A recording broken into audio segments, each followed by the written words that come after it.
Hello, and welcome to Biohacking with Brittany. Thank you for listening to a new episode today. This is a place where I talk about health and wellness and biohacking and all of those things that kind of go together under that umbrella. If you're new here, I am a registered holistic nutritionist, and I really focus on women's health and women's biohacking. And I am also studying advanced fertility nutrition as well. So I talk a lot about preconception health and fertility, postpartum, pregnancy, those types of things. But we also definitely dabble in a lot of other things as well. So if you are watching this or listening to this, I think my new podcast logo is out / this is kind of my new branding that's coming this week and next week in general. So I hope you like it. I didn't design it, which is great because I think I'm beyond the point now where I should be designing my logos and my branding. To be honest, it's not my area of expertise, but kind of when you're starting a business, you kind of just do everything. You know, you use the free version on Canva and you make a podcast logo and you call it a day. But we have transcended past that. And you can probably tell because it looks way better than whatever I can create. I'm not artistic in that way. So thank you to the team who did my new branding. This amazing woman, her name's Alina, and she's in the Ukraine and she's just awesome. So thank you so much to her. And I hope you like it. I'm moving towards more of a space of, just like modern women's health, but also biohacking. And so it's like, how do you encompass that in branding is difficult. And so I really hope that this kind of like comes through as that. And yeah, it'll be all over my new website in the next couple of weeks and my new course that's coming as well. And I think it'll be good. And I think it stands out and it's a little different. I don't know. So today's episode, we are diving into some really deep topics, and I kind of like doing this. I'm very open to these types of discussions. I love the science-based ones, the data-based and the nature-based as well. But there's something really cool about going deeper and really looking at things from more of a profound level and understanding why we do the things that we do. And so this episode definitely is all about that with Holly Copeland. And she is a meditation teacher, sound healer, breathwork practitioner. And we get into a bunch of different topics really with this one. So we talk a lot about flow, like the state of flow and how you can kind of get there. We talk about ancient wisdom versus modern science and like how this kind of comes into healing work and coaching. We talk a lot about the ordinary mind versus the awakened mind. And what the heck does that even mean? How do we even navigate that? And how can you tell which one you're doing? We just talk a lot about different ways of really tapping into consciousness and breath work and mental health. And I give a couple of examples of people in my life who are going through tough times right now. And she kind of like gives guidance and recommendations based on that. And so it is a really eye-opening episode. And I just really enjoyed this conversation. I just like these moments where I can connect with other women and we can go deeper than just like surface level biohacks sometimes. Like sometimes we do need to kind of look at our trauma and look at our history and our past and how things show up and why they show up the way that they do. So we kind of get into that a lot. We talk about infertility and PCOS and how that is linked to childhood and a lot of trauma that you can go through, linked to being, shamed as a woman and your female side of you and your womanhood and things like that. And it's really eye-opening. So I think you're going to enjoy it. And I think you're going to get a lot out of it. A shout out to the sponsors of this week, Neurohacker. I love a couple of their products. I mean, I love all of their products, but I know a couple of them the best. And they have a senolytic product that is very, very interesting. It is all about supporting your cellular health and really helping to renew your cells from a very minute level. They also have a nootropic that I love. And any biohackers listening know what nootropics are, or people out there who, care about brain health and being focused and memory and being tapped in and being in flow state even. They have one of the best nootropics that I've ever seen. So my husband takes theirs and really, really likes their product. And I like it as well. It's got a bunch of vitamins, minerals, and other nutrients in it that are really designed to help you stay focused at work or school and help you show up without having to have like a bunch of coffee and then crashing in the afternoon. And it's interesting. Like they just have a ton of science behind it. And I think Neurohacker is one of the longer standing companies I've seen in the biohacking space. And they're definitely very popular for a reason. So check them out. Use my discount code, use my link. It will get you the most amount of discount that you can get. And I will put that in the show notes for you. If you're listening to this and like you forget, just send me a DM on Instagram. I can always just send you stuff too. It's a lot of people do that. It's really easy. And a shout out to Mimeo. I love working with the team at Mimeo. They were in my top 2023 supplements. So there were only two outstanding ones, and they were one of them. And they have a supplement that is a biomimetic supplement. So essentially, this is something that mimics all of the like molecules, not all, but molecules in your body. So it is very easy for you to absorb it and actually use it.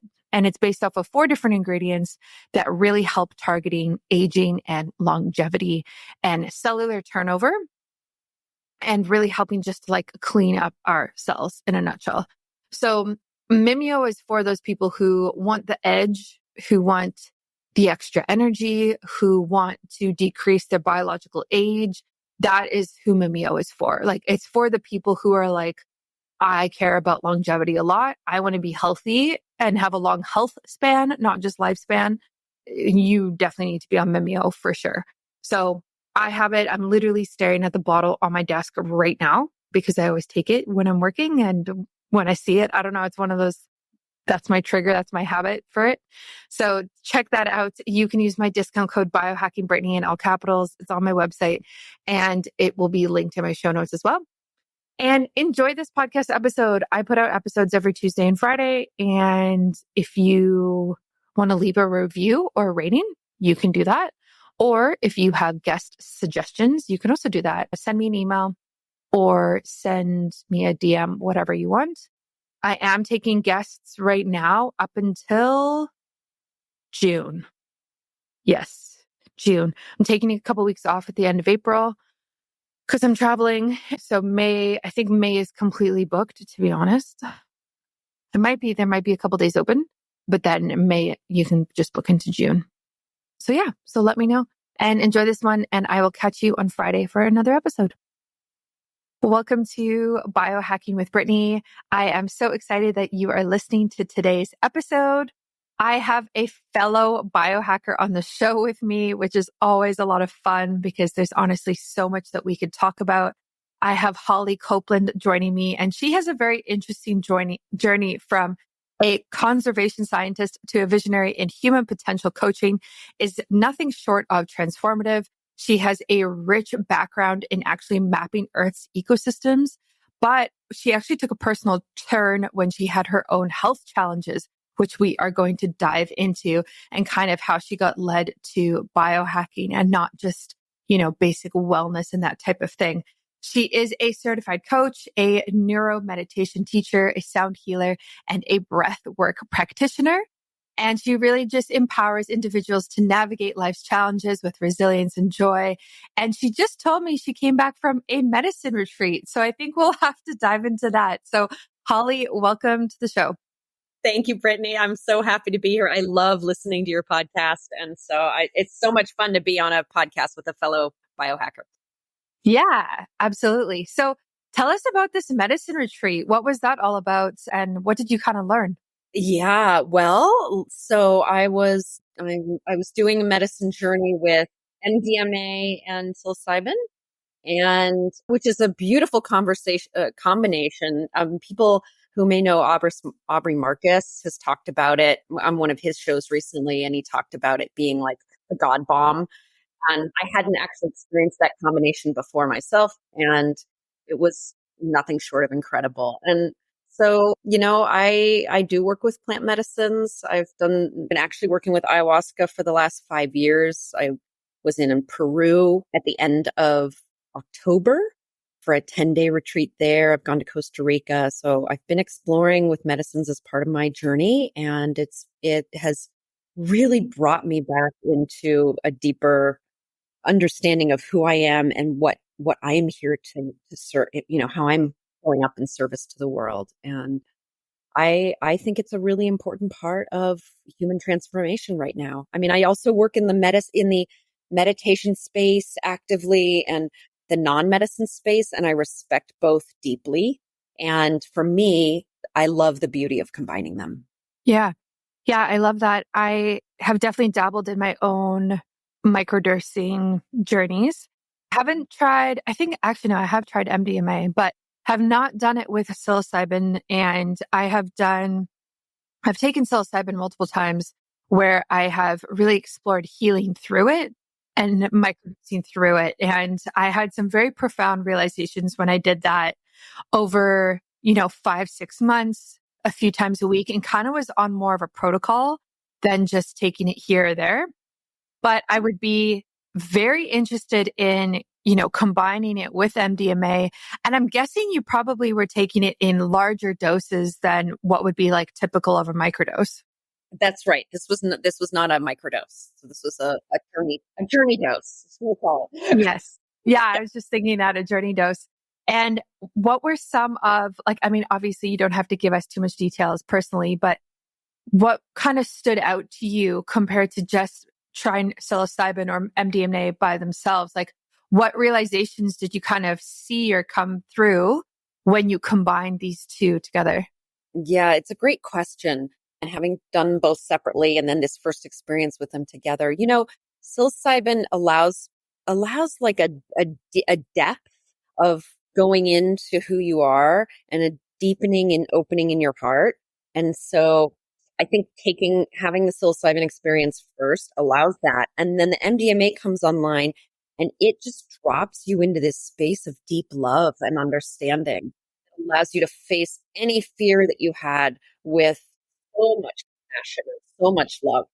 So I think the psilocybin brings some of the depth I connect a lot to the earth and earth medicine, and so it brings in that earth medicine component, and then psilocybin just opens up your brain to pure love. So Wow. yeah, Yeah. that's how I describe it. Yeah. No, that makes a lot of sense. And it's definitely something that's kind of on my radar to look into in the future. And same with ayahuasca. I haven't tried ayahuasca yet, and I would like to. And, it's interesting every time I bring up ayahuasca to people not, who are kind of like in the wellness space, but not as deep as like, say I am, or maybe you are.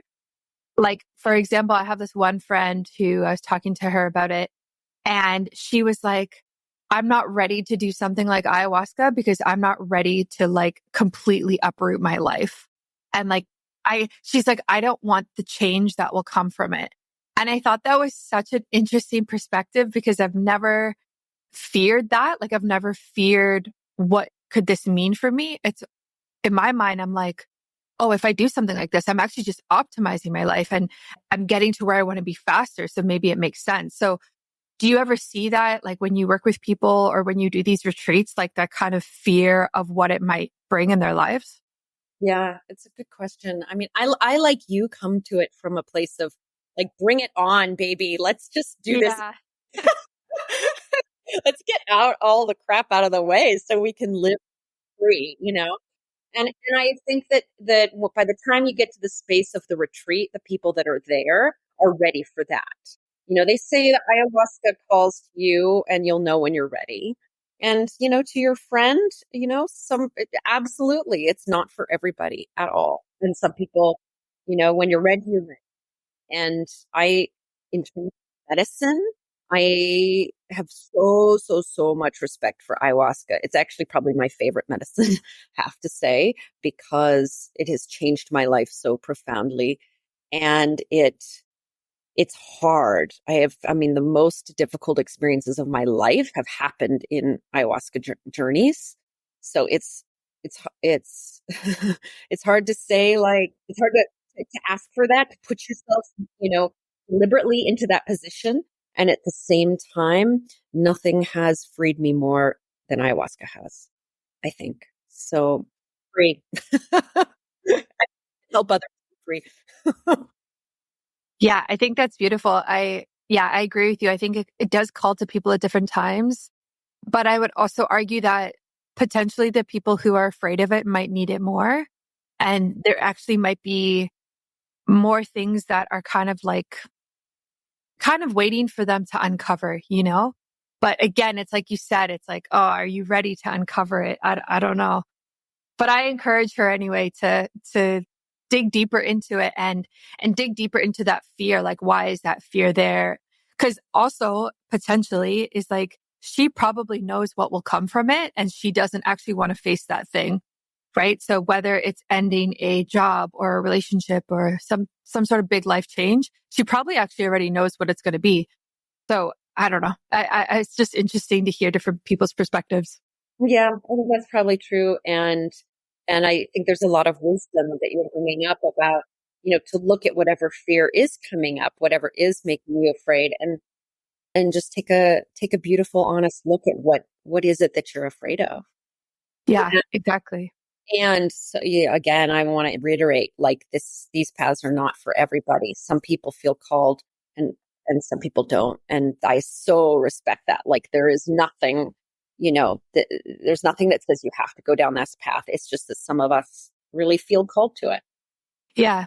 I think it's like this for a lot of things though. Like when I think about fear and how it shows up in the health and wellness space, like I was just talking about this on my podcast last week when people do like cold plunges or ice baths and they are in for like 45 seconds or 30 seconds and there's so much fear there that they get out, or maybe they don't even get in to begin with. But then the question is like, what are you actually afraid of? Like, what do you think is going to happen?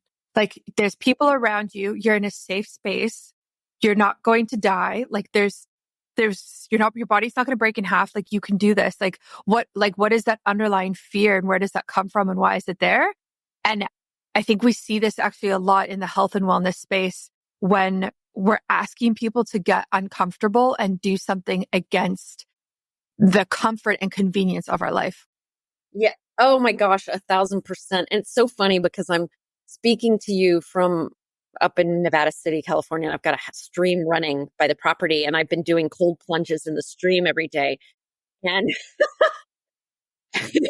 and it's like ice cold, like snow melt cold, so cold. And it's so uncomfortable. And I think you're absolutely right. It's like getting comfortable with the uncomfortable. That's what I mean, that's the beauty of cold plunges and hot, saunas and this medicines and all these things that actually invite us into the space of discomfort, because that's where magic happens, is actually when we invite ourselves. I don't want to say push. We invite ourselves into something that might be uncomfortable, to see with curiosity, to see what happens when we allow ourselves to sit with that discomfort. Have you heard about senolytics yet? It is a class of ingredients discovered less than 10 years ago, and they're being called the biggest discovery of our time for promoting healthy aging and enhancing your physical prime. So you know that I absolutely had to get my hands on this. Your goals, your life goals, and your career and beyond require a lot of productivity. I feel that and you feel that. But let's be honest, the aging process is not our friend when it comes to endless energy and productivity. That's why I started using Qualia Senolytic. As we age, we all kind of acquire these cells in our body that are called senescent cells. They cause symptoms of aging that we both feel: aches, pains, slow workout recovery, sluggish mental and physical energy, and everything kind of associated with that. They're also known as zombie cells. Basically, they're old and worn out and not serving as useful of a function as they once did. So we can take something like Qualia Senolytic, which helps remove these worn out senescent cells to allow for the rest of our cells to absolutely thrive. And one of the best parts is that you actually only need to take this supplement 2 days out of a month. So I like to do this once every quarter. So I'll do 1 month every quarter where I take these supplements just to really clean out the house, to sweep out all of the old zombie cells and really create space for the healthy new ones to absolutely thrive. And you can do the same. You can resist aging at a cellular level just like I am by using Qualia Senolytic. Go to neurohacker.com/Brittany for up to $100 off and use my code Brittany at checkout for an additional 15% off, which is huge.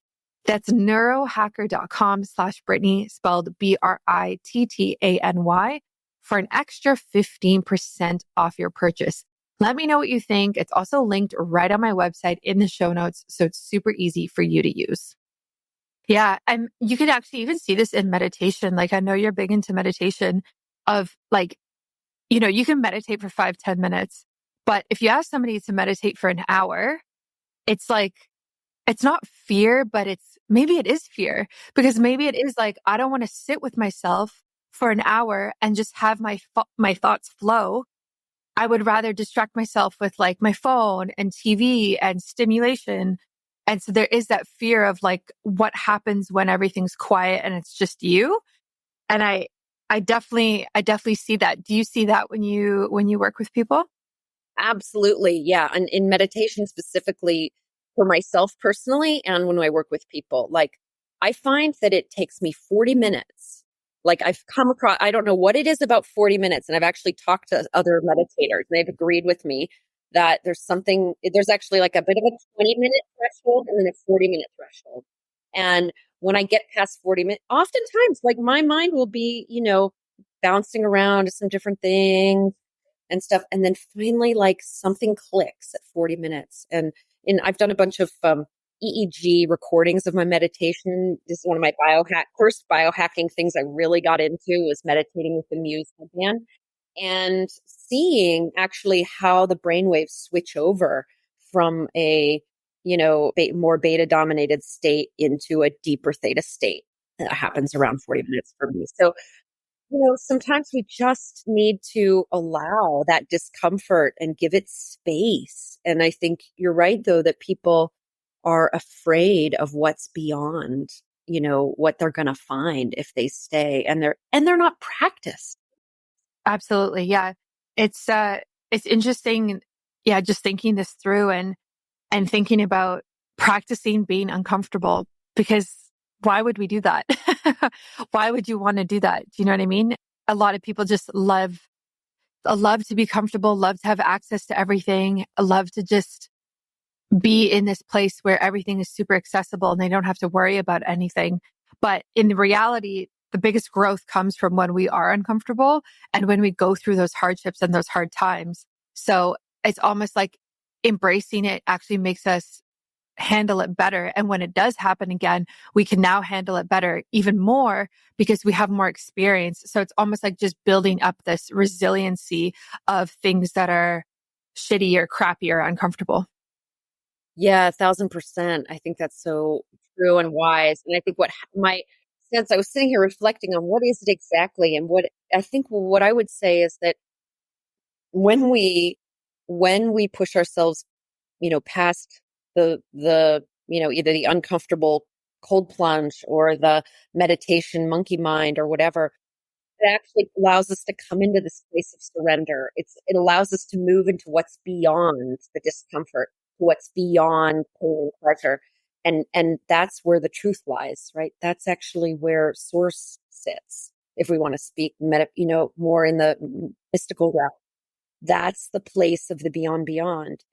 But if we're always paying attention to us, little comforts and discomforts, we're staying on the surface. We're never getting into the beyond. And that's where all the magic lies. Yeah, absolutely.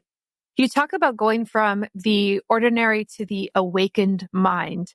And this is really interesting. I don't know if I've ever seen it like kind of worded like this, but what does that journey kind of look like? And how can how can the average person like navigate that transformation? Yeah. Thank you. So when I speak about ordinary versus awakened mind, it's actually our conversation now is leading so beautifully right into it. Because ordinary mind is where we're pinging from thing to thing to thing. We're stuck in object-based reality, right? And so right now, for as you're listening and everybody that's listening, I just invite you into to look to look at something in your view. Like I'm looking at a tree. So I'm just right in normal waking perception, we perceive that there's a subject, I mean, an object like a tree or whatever you're looking at. And then there is that which is awareness itself, which is aware that I'm looking at the tree. And just so I'm just going to pause there and turn it over to you and tell me what are you looking at right now, Brittany? Yeah, so I can just turn over and like look out my window and look at a tree as well. Okay, perfect. So we're both looking at a tree and we can notice that like the tree has size and a shape and it's defined, right? It has edges and boundaries. Yeah. Yep. And so we can see that the way the mind kind of perceives it, it kind of condenses around that thing. It pinpoints down to that tree. And at that same time, can you notice the tree and then notice that something is aware of the tree? Yeah, like the in between almost. Yeah, almost like, and actually, one of the ways the Buddhists do this is they say, okay, look at the space between you and the tree. So stop looking at the tree and just focus on the space. And then bring that in and then focus, like your eyes are still on the tree, but focus on the space in your mind, in your head. And do you feel like something opens up when you shift your attention to the space itself? Do you feel that? Yeah, it's definitely different for sure. Right. And what do you notice about that space? Hmm. I feel like I feel like I'm almost watching myself watch the tree, if that makes sense. And I'm just like it's honestly really hard to put into words, but it's different because you're no longer thinking about the characteristics of the tree or what you're visually seeing. You're thinking about like you said, like the distance between that space between you and the tree, and then also just the overall awareness of the entire environment around you and that tree, I guess, and then also kind of watching yourself at the same time. Yeah, beautiful. That's so beautiful. And so it is like very hard to put into words this space that's the watching space, right, of awareness. And just notice though, it's a one, we're noticing it's different, right? So we're actually noticing there's, and I'm going to call this the tree is like the object and this space that you can't really describe. Let's just call that the subject, right? Then that's the subject or you awareness. And and so in this shift in perspective, notice that you awareness actually doesn't have any boundaries or edges, unlike the tree. Can you find an edge to that space in which you are watching, the watcher exists? Not really. Like obviously it's just what I can see, but there's no defined edges like the tree has. Right, exactly. And so as we start to play with this awareness, awakened space is, and if I work with clients, I take this further actually to start to see that that awakened mind is you, is source, is everything that is, and that you are not separate from anything that exists either. So, just one more little game here. From this space, from the space of awakened mind, can you actually find a place where you end and the tree begins? Oh no, you Right? can't. You Yeah. can't. So that actually, when the sages and the mystics say that all is one, actually, this experience I just pointed to is actually a gateway into what they're explaining, is into what they're point to. So it's very, I mean, I would say that awakened mind state and this simple pointing is actually the doorway into this deeper mystery, the experience of ourselves as infinite divine beings. Let's talk about Mimeo, a breakthrough longevity supplement that hacks your biology to help you look and feel younger.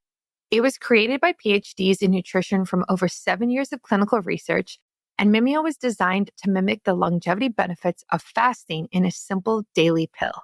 Not only has Mimeo been shown to extend lifespan in animals by 96%, but users have been able to take as much as 2.5 years off their biological age in just 8 weeks. How? Mimeo's groundbreaking biomimetic formula uses a patented blend of all natural metabolites that work together to help your cellular health from the inside out. First, there's OEA, which is a metabolic supercharger clinically proven to help control appetite and promote fat metabolism, so you can crush those cravings and silence food noise throughout the day. Then there's spermidine, the cellular autophagy activator, helping clear out cellular junk to boost cognition, clear brain fog, and refresh your cells.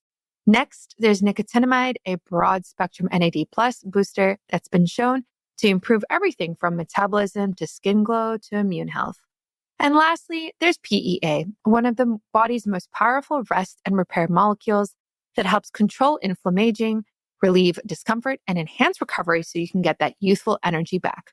Mimeo is designed to work like a super fast, super efficient fasting diet, but without actually having to fast.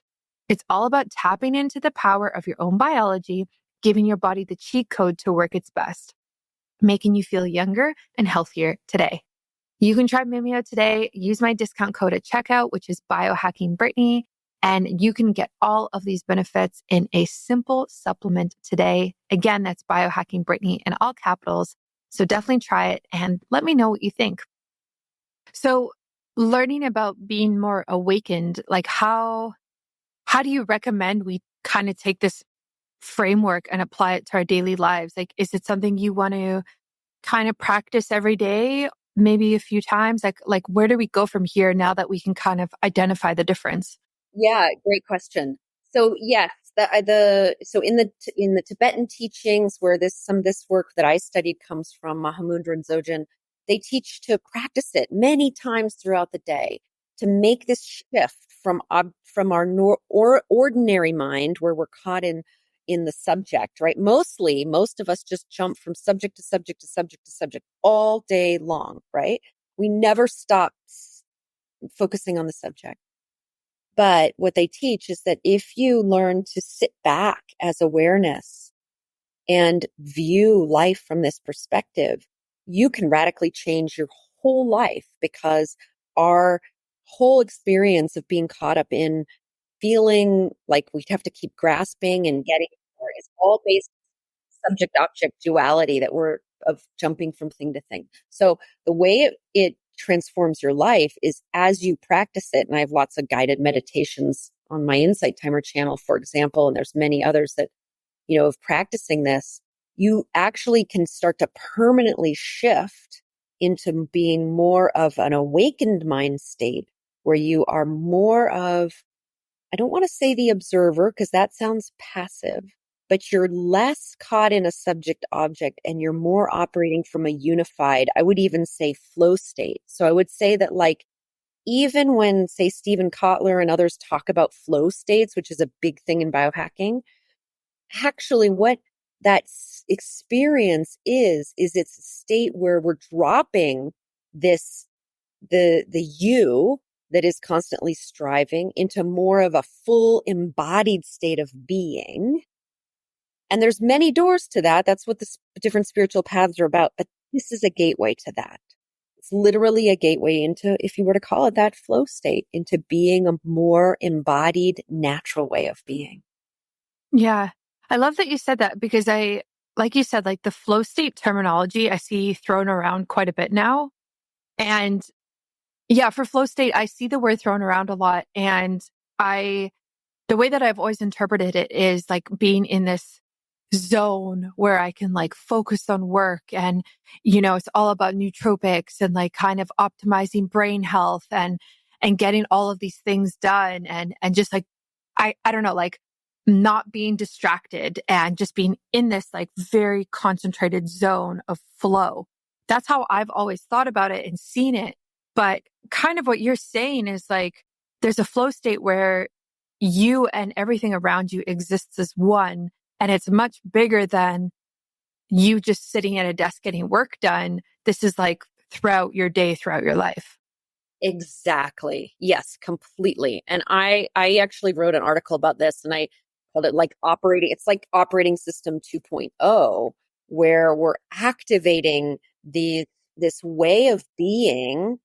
This is also the Tao, right? I mean, these are ancient teachings. This is like not new stuff, but we're reinterpreting it in our modern lives. Okay. So I just want to make that clear. Like, this isn't new. This is really ancient teachings being brought forward.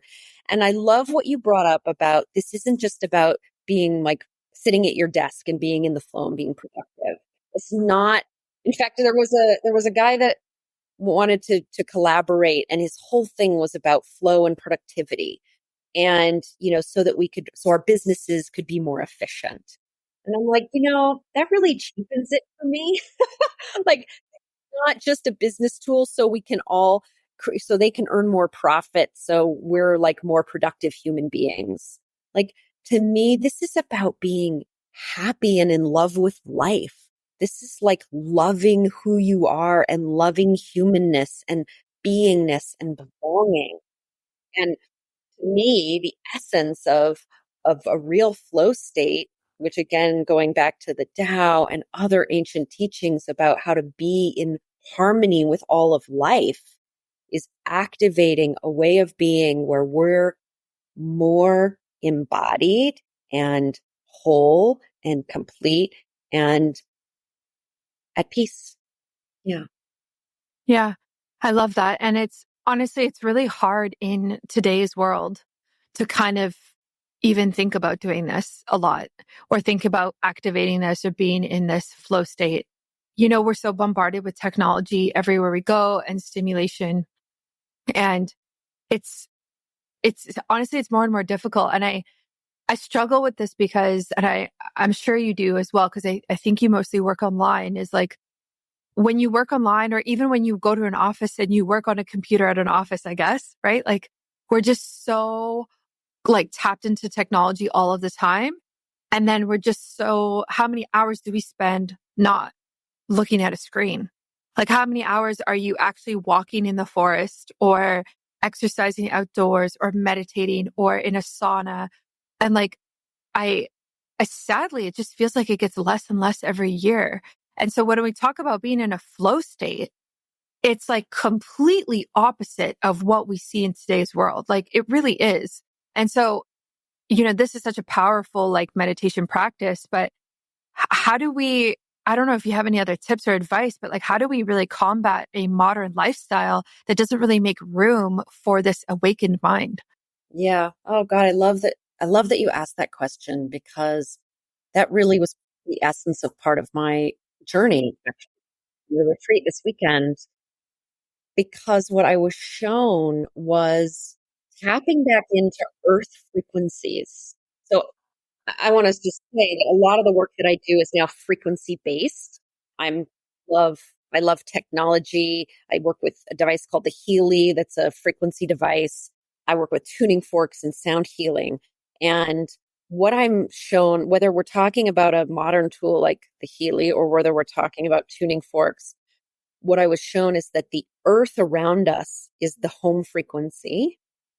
And we can start by simply starting to tap in more and more back to earth frequencies, because our natural connection is actually, as human beings, is actually with the earth. And so, I mean, I know it sounds a little trite, but spending time in nature, putting your feet in the grass and grounding, going to a river, sitting beside the river and, just breathing in, taking some long, big breaths out in your yard, really starting to let nature, to come back into that however you can. I think it's so, so important. And I believe that we are in our modern society actually going to move back into appreciating that more and more. I don't see how we can't, because it's foundational to who we are as human beings. Yeah. And it's foundational to our health in so many ways. Like the benefits of grounding, earthing, being outside, and disconnecting are just like magnificent. And they're so, honestly, they just compound. They really do. The more you do it, the more benefit you get. And you could feel this. Like, that's the thing too. It's like, it's one of those, it's not even a biohack, but let's say it's one of those biohacks where you feel the benefit right away, but you also feel the benefit even more the more you do it. And I felt this like last year, I went to Costa Rica for 3 weeks and I didn't take my laptop and I was on vacation for 3 weeks. And honestly, I felt unbelievable.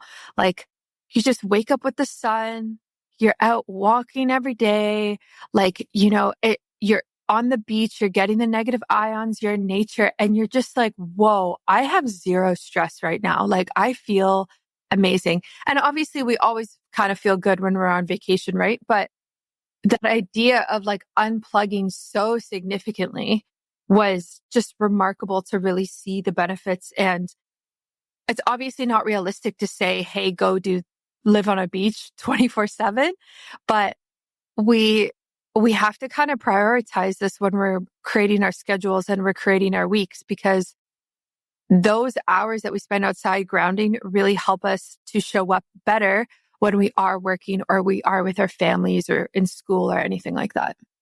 Absolutely. I love that story. And I think that so much brings home the point. It's like when you get time out in nature, it's like you feel incredible. You really do. And I want to give your listeners, as you were speaking, three things that almost everybody could do now, that even if you live in a city, you can do these three things. And I think they're the three most important ways to reconnect to nature now. Number one is get sun in the morning and evening, especially. Like, walk outside onto your deck or porch, patio, or wherever you are, and let the sun shine on your face in the morning and in the evening. Morning, if you can only do one, do it in the morning. But like spend 10 minutes and just feel the sun on your face. It is so powerful. We do not get enough sun. In fact, we're afraid of the sun, and that's a whole nother tangent I can go on, but we're actually sun beings. We're sun powered. The whole earth is sun powered, and so are we. And so I think we've been brainwashed into being afraid of the sun. And, I'm sure you've gone down this hole too, infrared, and there's so much power in sunlight. So that's number one. Number two is drink spring water. Drink water that comes from the earth, that is pure, if at all possible. So, I mean, our water, what we know now about structure and water structure is that, water structure changes as it goes through our taps and goes through the piping. And so getting water that is vibrant and alive and, structured by nature, like spring water, is super important. And then number three would be grounding, like go out and put your feet on the grass or the dirt or whatever. Those three things, you do nothing else, change your life. Yeah, I love that. And it's so simple. Honestly, it's so simple. Like, we just had a few days of really warm weather here and sun, and that's not very common for Vancouver. And yesterday I was working outside tanning, and it was because I was sitting at my desk, I was looking outside. It's like 20 degrees, UV4, which is not like super high UV, but it is for March for here. And I was like, okay, why am I sitting here? I can just work outside. So I went outside and sat in the sun. I felt remarkable. It was so nice. Put my feet on the grass. And yeah, I wasn't unplugged because I had to work, but still getting benefits of the sunshine, everything that comes with that, being outside, grounding on the grass. And so there are ways to do it. You just kind of have to find the opportunities and kind of just add it in here or there, really, where you can. Exactly. Yeah, I love that. And I do that too. I have a lot of things, a lot of responsibilities, and I'll take my laptop and sit outside, on a picnic table or something, go to a park, because the sun and being outside it feels so good. It's so nurturing. The best tools that we have are, right here at our feet and above our heads. We start with the simple. Yeah, absolutely. Yeah. I often say like the best biohacks are free, and They are. They are. They really are. Yep, yep. Like swimming in the ocean, it's free for most people, it's like, or a river or something like that. Maybe you have to pay for gas to get there, but it's so simple. Like you don't have to have an expensive equipment and you can help yourself so much by doing that. Yeah, exactly. I know you talk about kind of along the lines of this, of like taking these like ancient wisdom practices and then combining it with modern science. So how do you kind of do that when you're working with people? Like how do you take these old school practices, let's say, but then also say, okay, let's biohack them, or let's bring in some modern science and let's like get better outcomes with it. Yeah, that's a great question. I mean, so well, let's just take one device. So like the Healy is a frequency, it's a frequency device. Do you know about this one? Yeah, okay. So for those who don't know, it's a quantum healing frequency device. It reads and scans your auric field and will do, send you frequencies for healing. And so, in energy work and in ancient, whether it's qigong or Reiki or these different ancient practices, we can learn to work with energy and learn to sense energy. And that's, to me, that's been a really important part of my path. And then we can use a device like the Healy to actually scan our field for, so in the Healy, for example, you can put in a statement like, I am so happy and grateful that I am in perfect health and thriving. And then it will scan your field and tell you what are the beliefs that you hold that are incongruent with that statement.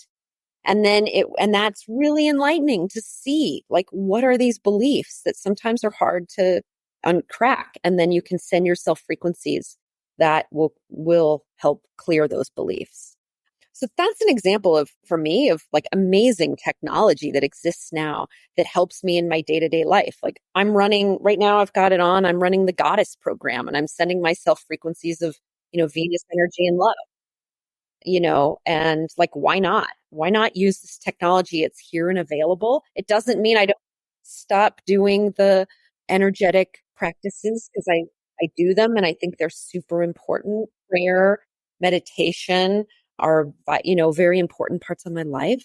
And when I work with clients, we work with both. So maybe that's one example how I do that. Yeah, I love that. I do love a lot of these devices and a lot of tech in the biohacking and wellness space. And I have a lot of it, to be honest. I find that it really depends on your health circumstances and what you have access to in terms of what you might actually need or use. So, for example, like in the Pacific Northwest, we don't get a lot of sun in the winter, right? We get a ton of rain. It's gray every single day. So when I think about that, I think, okay, what type of tech would actually make sense for where I live and my circumstances? So maybe like red light therapy makes sense, or getting like a vitamin D lamp or something like that. Like those things make sense. But there's other tech that I've gotten and then I don't use it. And I just simply use the free version of it, or like use the natural way of kind of getting the same benefits. Now, you can't track it as easily, right? There's less data, but sometimes people get overwhelmed by all these products that they're supposed to.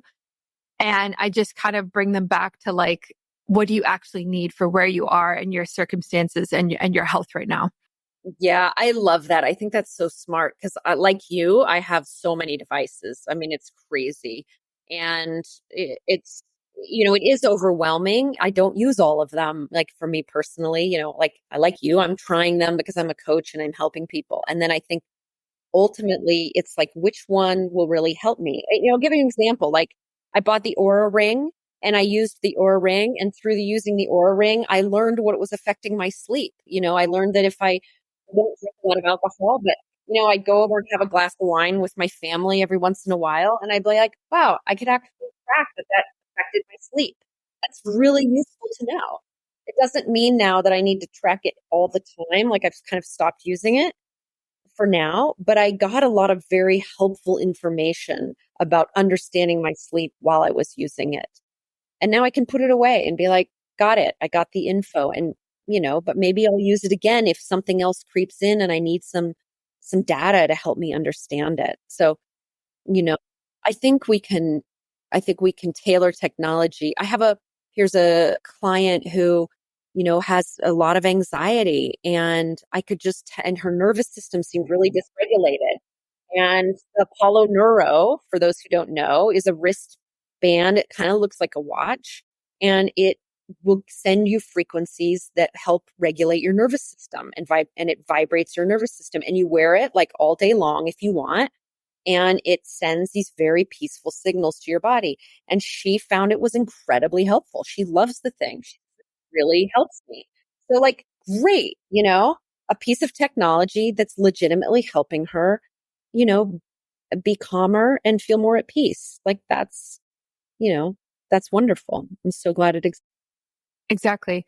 Yeah. And that's exactly it.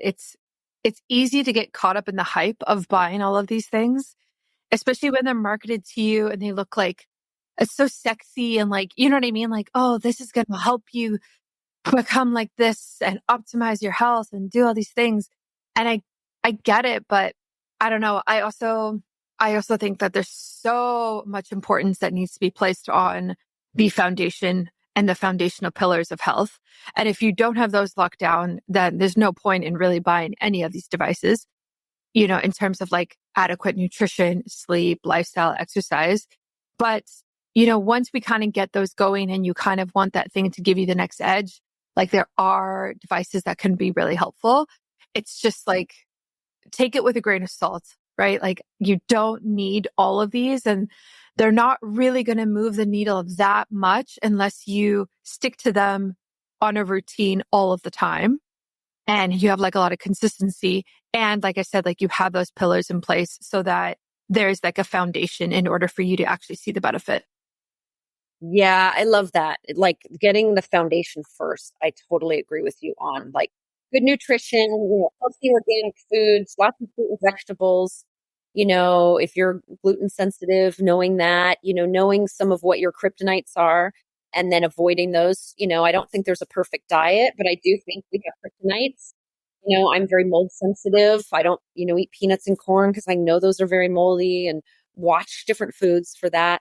So I've sort of adapted my diet over time. And, I'm sure you do that with your clients too. It's like you get the basics. What does your body need in terms of exercise? What feels good? What feels supportive? I always start with that. Like what feels yummy and nourishing? Because as the more I tune into my own frequency, my own, what I call like your soul song and your soul signature, like I start to know what I really love and what nourishes me. And I believe that it's really about each of us tuning into that. That's more important than any specific diet. Always grounded in healthy foods, always grounded in, close to the earth as possible, as unprocessed as possible, those kinds of things. But then you start just looking at what feels good. I mean, I think, ultimately this is all about, right? What do we all want? We all just want happiness, joy, ease, freedom. And that begins with a journey of coming back to who you are and what you love, you know, whether it's food, exercise, movement, like by God, if you don't love lifting weights, don't lift weights. Like if you don't love running, don't run. I run, but I love running. I mean, so, it's like, it's so important to follow your heart. Not to me, nothing's more important than that. Like, otherwise, why are you here? Yeah, no, I agree with that. Yeah. It's personalized, right? It's to you. And I think that is really important. What's one of your health goals for this year? I'm curious if you want to share with us something that is kind of like on your radar. That's lovely. So my, being frequency based, my health goals are really around feeling the most coherent, resonant version of myself, where anything that's really not in resonance with me is falls away. So for me, that really looks like, I really it really comes down to what I just said before, like following what I love, listening to myself, knowing that, what foods and things, don't make me feel so good, and having the clarity to stay with that, like having the wisdom to trust myself and trust my inner intuition and go with that and know that there's no set program or set anything. Like I used to in my old self in my early life, I used to have all these goals. Like I need to run 3 or 4 days a week. I need to make sure I eat, this, I don't know, this kind of diet or whatever. I just don't live that way anymore. Like I do what feels nourishing, and I do a lot of saunas and cold plunges and eating whole, delicious foods. And my health goal is to be as connected to that and who I am as possible. That's where I think the gold is. I love that. Yeah, that's a great one. That's like, it's not easy to do all the time. So I think that's a great one. If people want to work with you or connect with you, how can they find you and where can they go? Yeah, thanks. My website is heartmindalchemy.com, and they can go there, and I've got all kinds of information about, my working with me and my courses and packages. Amazing. Okay. I will link that in the show notes and then also put out my website so people can find you. Thank you so much for taking the time to come on the podcast today. This is great. And yeah, it was just awesome to connect with a fellow female biohacker. Totally. I love connecting with you too. Thanks so much, Brittany, for having me on. Thanks for listening to another episode of Biohacking with Brittany. If you're interested in finding the show notes or the sponsors for this episode, you can do so on my website, which is biohackingbrittany.com. Remember to follow me on Instagram, where I'm most active. My handle is @biohackingbrittany. And if you're interested in working together and you want to email me directly, you can do that. My email is info@biohackingbrittany.com. And I look forward to hearing from you and having you tune in next week.